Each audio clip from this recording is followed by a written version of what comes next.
Después tenemos la ponencia del profesor Tore Henriksen. Esta ponencia versará sobre las aguas polares entre la territorialización y la internacionalización. El profesor Tore Henriksen es profesor de Derecho a la Universidad de Tromsø. He was previously vice dean and dean of a faculty. Y decano de la facultad, y es el líder del grupo de investigación sobre el derecho del mar, y ha publicado artículos sobre derecho sobre los recursos marinos vivos. Le cedo la palabra. Gracias, señora. En primer lugar, me gustaría dar las gracias al profesor Sobrino y a los organizadores por haberme invitado a esta conferencia. Me siento honrado de formar parte de la celebración del 30º aniversario de la Convención del Derecho del Mar. Noruega, por cierto, ha sido uno de los principales benefactores de la misma, y ha sido natural responder que sí cuando se me ha pedido ofrecer una presentación sobre las aguas polares entre la territorialización y la internacionalización. Y estas son palabras muy difíciles de pronunciar. Por supuesto que las aguas polares incluyen todas las aguas en el Ártico y también en el Antártico. Y por esta razón voy a limitarme a las aguas árticas, porque hay muy poco tiempo disponible para cubrir las dos zonas. Y es interesante ver que los mapas que utilizan aquí no se ve el Ártico, entonces probablemente este es el tema de la presentación, sobre el conflicto tradicional o el interés entre los estados costeros y el acceso a las aguas marinas, y por supuesto han surgido cuestiones sobre el Ártico. Entonces hay algunos que dicen que el océano Ártico está abierto. Otros dicen que los estados ribereños quieren mantener el océano para sí mismos, el océano Ártico para sí mismos, y puede haber alternativas a hacer un tratado ártico que estipule que el océano Ártico es patrimonio mundial de la humanidad. Entonces surgen diversos temas sobre este aspecto, y por supuesto que, bueno, soy de Noruega, no es un secreto que somos un estado que también está en la Convención de las Naciones Unidas, y esto es aplicable al océano Ártico. He dividido la cuestión en dos partes. En primer lugar, voy a hablar de los derechos del estado ribereño de regular el acceso al espacio marino y también el acceso al Ártico. Por supuesto que es contrario a los derechos y a las libertades de los estados, donde empiezan y acaban los derechos del Estado. Y la segunda perspectiva en la que me voy a centrar es cómo regular las actividades humanas para conservar los marinos recursos vivos y para la protección del medio marino del océano Ártico. Los estados ribereños tienen una competencia amplia para regular esto, y qué papel representan los diferentes órganos de cooperación internacional desempeñan aquí. Estas son las cuestiones principales que voy a tocar. En primer lugar, una introducción sobre el océano Ártico. ¿Qué es el océano Ártico? Es un océano muy amplio, muy grande. El Ártico viene de la palabra griega actos y tiene 14 millones de kilómetros cuadrados con diferentes mares adyacentes, y está rodeado de 5 estados ribereños: Canadá, Dinamarca, Rusia, Noruega y los Estados Unidos. Y el otro concepto que se utiliza son estados árticos, que incluye también estos 5 estados ribereños, pero también Finlandia y otros, Suecia y otros estados que también están dentro del Consejo Ártico, del cual hablaré más tarde.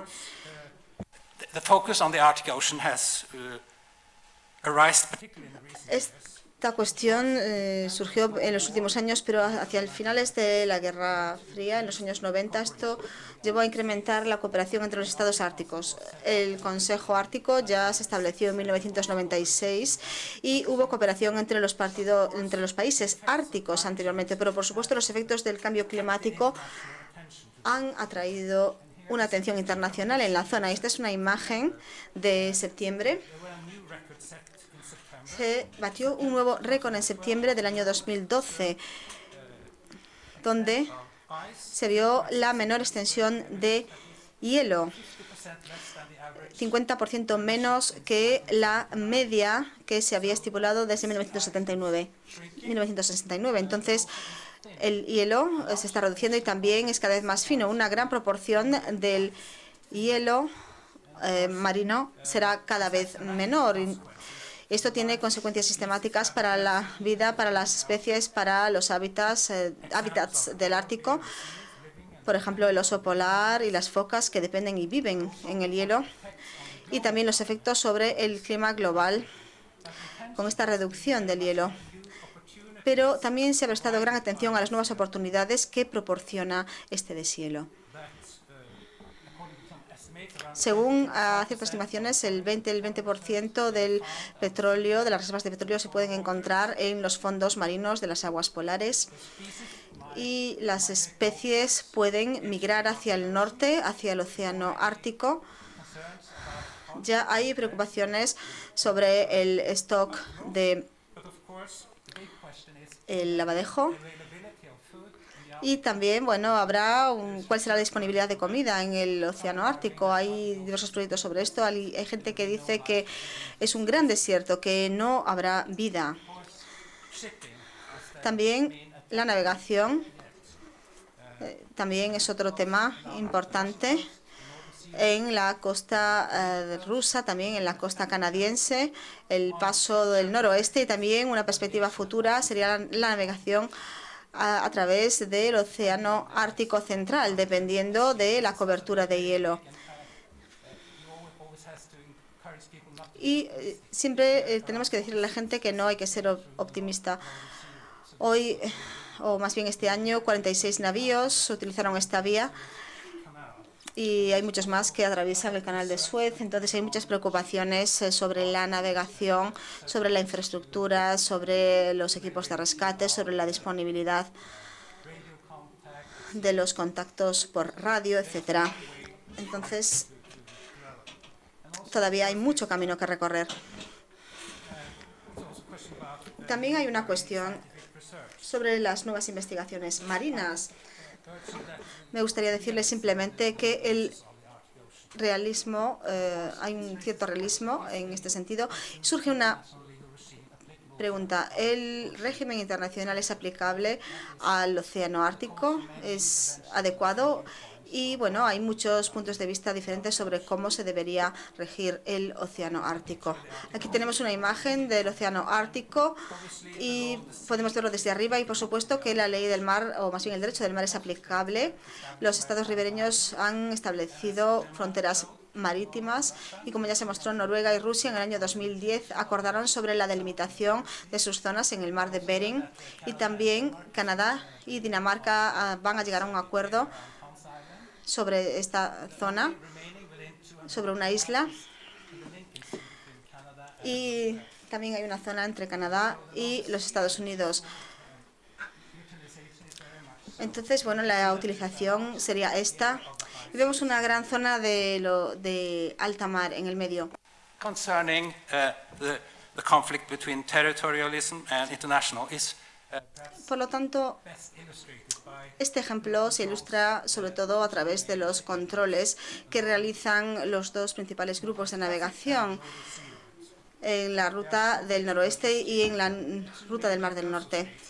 Los dos estados ribereños principales, Canadá y Rusia, han establecido parte de estas rutas de navegación, las han sometido a su soberanía y, por supuesto, esta es la consecuencia, que otros estados no disfrutan del derecho de navegar en estas zonas. y Canadá, según sus derechos históricos, y también ha establecido unas líneas base definidas. Aquí vemos Canadá en 1985, que delimitó estas zonas y sostuvo el hecho de utilizar estas líneas base, y también tenemos ahí las aguas históricas. Lo mismo sucede con Rusia, que ha dibujado líneas base sobre estrechos potenciales, estableciendo su derecho de utilizar las líneas base y también las zonas históricas. Otros países lo han disputado, especialmente los Estados Unidos, que sostiene que este es un estrecho internacional, o algunos son estrechos internacionales, donde hay derechos amplios de derecho de tránsito. Y esto hace surgir una cuestión sobre lo que se clasifica como un estrecho internacional. Y, por supuesto, podemos debatir qué se puede calificar como un estrecho internacional para la navegación internacional. Es lo que se utiliza para la navegación internacional. Hay criterios geográficos y también funcionales, en el sentido de que en la zona tiene que haber un cierto tráfico marítimo durante años. Entonces hay un conflicto entre los estados ribereños y otros estados que tienen derechos sobre estas aguas, y quizás también un aspecto medio sería el derecho de paso inocente. Por otra parte, tenemos la definición de los límites externos, tal y como ya se ha mencionado. Los derechos soberanos de los estados ribereños son derechos inherentes de explotar las fuentes de la plataforma continental, y afecta a los derechos de otros estados para realizar investigaciones científicas y marinas, y también sobre los recursos marinos vivos. Y esto también quiere decir que el proceso también acabará con la identificación de las zonas más allá de la jurisdicción nacional, y que se regulan en la parte 11 y los acuerdos de aplicación. Hasta ahora, Rusia y Noruega han sometido su información a esta comisión sobre los límites de la plataforma continental. Rusia lo hizo en el año 2001 y la comisión todavía no ha emitido una recomendación. Y ha surgido la cuestión de la prolongación de la zona rusa, y quizás se puedan utilizar otro tipo de derechos. También plantar la bandera rusa en el Polo Norte ha formado parte de este proceso. Cuando Rusia finalmente envió esta información, depende de cómo se defina la comisión y cómo Rusia lo va a manejar, si es para su satisfacción, y esto puede que haga surgir conflictos interesantes. Noruega presentó su información en el año 2006 en la zona norte y obtuvo esta recomendación en el año 2009. Ajustes importantes, solamente hay una pequeña parte al norte que forma parte de la plataforma continental externa de Noruega, y Noruega va a depositar su información en la Secretaría General en cuanto los países vecinos hagan sus envíos hacia la Comisión. En Noruega y Dinamarca, y Noruega y Rusia han entrado en acuerdos de delimitación que también incluyen un procedimiento para delimitar la plataforma continental más allá de las 200 millas náuticas. Y los otros países árticos van a enviar su información a partir de dentro de los últimos 10 años, en el año 2013, en el año 2014 para Dinamarca y Canadá, respectivamente, para Dinamarca y Groenlandia, respectivamente. Y los Estados Unidos no ha entrado a formar parte de la comisión, y no se sabe cuándo van a enviar su información, pero los Estados Unidos han cooperado con Canadá para mapear su plataforma continental y se suscriben a los artículos y a los principios. No sé cuándo se convertirá en una parte, pero supongo que dependerá de cuándo envíen su información. Y, por supuesto, se puede obtener una identificación de la zona más allá de la jurisdicción nacional. Y aquí tenemos un ejemplo de cómo podría ser dentro de unas décadas. Podría ser zonas muy pequeñas en el océano Ártico que están más allá de la jurisdicción nacional. Y, por supuesto, habrá cuestiones de superposición. Entonces, bueno, la resolución de los límites externos de la plataforma continental tardará en llegar. Para Rusia ha sido de más de 40 años. Entonces, bueno, no tenemos que apresurarnos aquí. El clima es muy extremo, hay oscuridad casi todo el año y con condiciones de hielo. Entonces, quizás es mejor que las disputas continúen.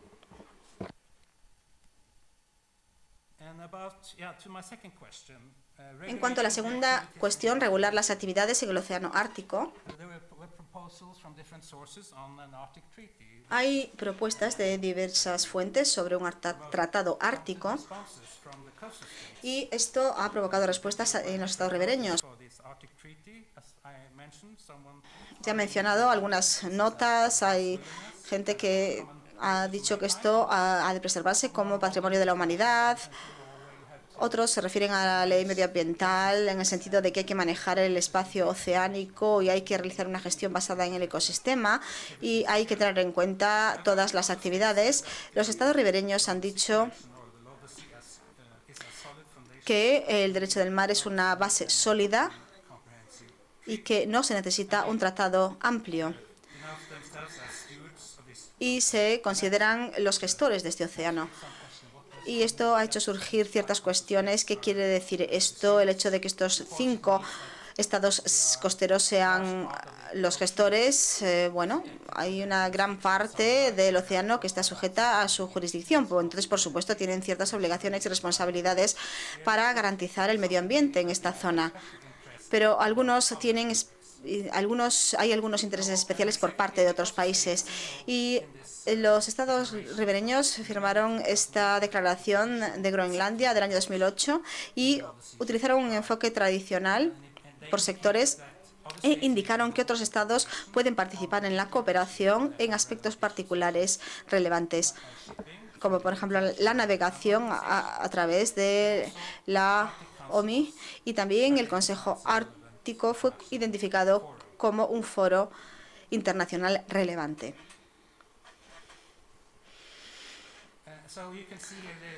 Aquí se puede ver que hay actores de 3 capas para regular el Ártico. El océano Ártico, tenemos por una parte el estado costero o ribereño, también el Consejo Ártico y también un nivel más global, más mundial, donde vemos a las organizaciones marítimas internacionales. Por supuesto que los estados ribereños, a través de su soberanía, pueden explotar los recursos naturales dentro de sus 200 millas náuticas y en sus plataformas continentales.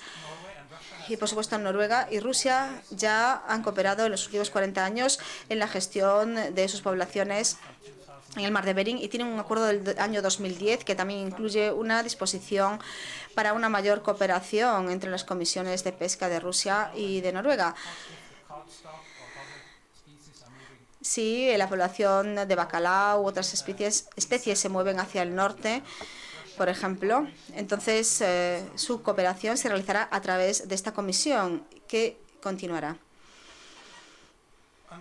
Y, por supuesto, tal y como el profesor Franks mencionó antes, los estados ribereños, su competencia para regular la navegación internacional es débil.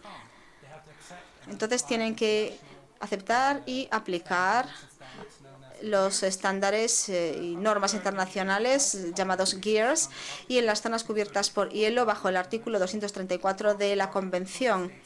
Los estados ribereños pueden adoptar la legislación nacional, no necesariamente según las GEARS, pueden adoptar otra legislación sobre los estándares CDM de navegación, por ejemplo, mientras no sea discriminatorio y se base en la ciencia natural. Y, por supuesto, el artículo 234 es una disposición muy compleja, casi la más compleja. Cuestiones como qué es una zona cubierta por el hielo, cuando está cubierta la mayor parte del año y se aplica solamente a esta zona. También se puede aplicar a las zonas territoriales, a los estrechos internacionales. Estos son aspectos que todavía requieren una respuesta, pero Rusia y Canadá han basado su legislación en el 234. Entonces, aplicando el 234, han evitado la controversia sobre el estatus de sus aguas internas o territoriales, porque hasta ahora tienen una mejor base en el artículo 234. Y aquí tenemos a Canadá. Esto surgió hace un par de años, cuando las autoridades canadienses introdujeron un plan de informes obligatorios en esta zona que se llama el NordTrek. Es una zona del norte y los navíos tienen que informar cuando entran en la zona a través de su paso. Y también tiene reglamentos sobre la construcción de navíos. Tienen que realizarse durante diversas partes del año y se dijo que esto podía violar algunas convenciones de la OMI, pero en el Comité de la Seguridad de la OMI, Canadá sostuvo que estas enmiendas eran coherentes con el artículo 234 de la Convención. Rusia recientemente ha adoptado nueva legislación enmendada para la ruta del Mar del Norte. Es una zona que está adyacente a la costa de la Federación Rusa, que comprende el mar territorial, la zona exclusiva de la Federación Rusa y otras zonas. Y hay una delimitación con los Estados Unidos, entre otros. Y se ha proporcionado legislación para requerir cómo navegar, cómo construir un buque y el permiso más bien para navegar a través de la zona. En mi opinión, esta es una legislación muy novedosa y tiene que ser investigada, pero estipula que los rusos, mucho más que antes, están basando su legislación en el artículo 234. Según la cooperación regional, por supuesto que tenemos los 5 estados árticos. Aquí tenemos una reunión del año 2010, pero la reunión de los estados ribereños recibió una gran crítica de los otros países árticos porque, bueno, sintieron que estaban siendo dejados de lado. Y, bueno, se ha cuestionado el Consejo Ártico, por ejemplo, un acuerdo que se firmó el año pasado. El Consejo Ártico es un foro intergubernamental para la cooperación sobre el desarrollo sostenible y la protección medioambiental en el Ártico. Aparte de los Estados miembros, hay diversas organizaciones, hay diversos participantes,